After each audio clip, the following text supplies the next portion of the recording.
এই British Bangla welfare ট্রাস্টের অন্যতম প্রতিষ্ঠা হচ্ছে নিয়ন্ত্রণে। আমি যখন লন্ডন ছিলাম তখন ব্রিটিশ বাংলা ওয়েলফেয়ার ট্রাস্ট কেন্দ্র আমি গিয়েছিলাম এবং সেখানে আমি দেখেছি কি পরিমাণে তারা মানব সেবা করছে। সমস্ত শীতের কাপড়গুলো তাদের একটা বড়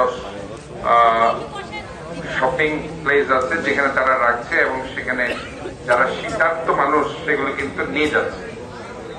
কাজে এই যে একটা ব্রিটিশ বাংলা ওয়েলফেয়ার ট্রাস্ট সেখানে কাজ করছে, প্লাস সারা বাংলাদেশে এই যে একটু আগে রাসেল বলেছে যে বন্যা বলেন, খরা বলেন, ডিজাস্টার বলেন, এই সোর্স অফ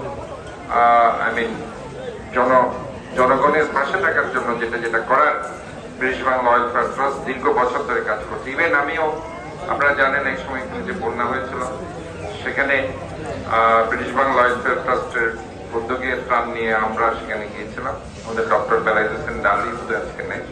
তো যাই হোক, এই ধরনের কর্মসূচিগুলো আজকে আমাদের ডাক্তার গোলাম কাদের চৌধুরী নোবেল এই বহর এলাকায়, উনিও ইউকের আমি দেখেছি অনেক বড় চিকিৎসক, প্রায় 3-4টা ক্লিনিক ওইখানে ওনার আছে বার্মিংহামে, এবং যথেষ্ট ওনার নাম ডাক আছে, সুনাম আছে।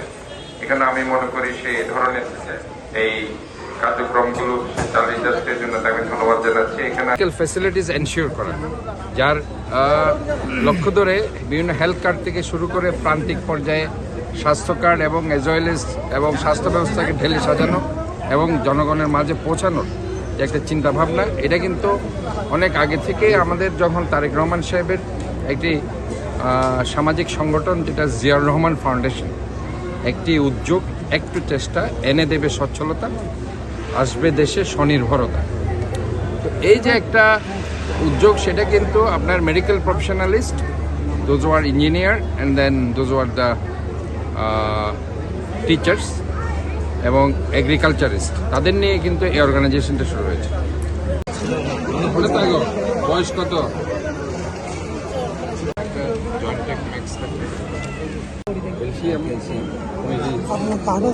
আমাদের যিনি নেতা শহীদ রাষ্ট্রপতি জিয়াউর রহমান যখন নিহত হলেন, আমাদের সবার প্রাণপ্রিয় চট্টগ্রামের গণমানুষের নেতা, চট্টগ্রামের জনতার মেয়র ডাক্তার শাহাদাত হোসেন ভাই ব্রিটিশ বাংলা ওয়েলফেয়ার ট্রাস্ট কর্তৃক মেডিকেল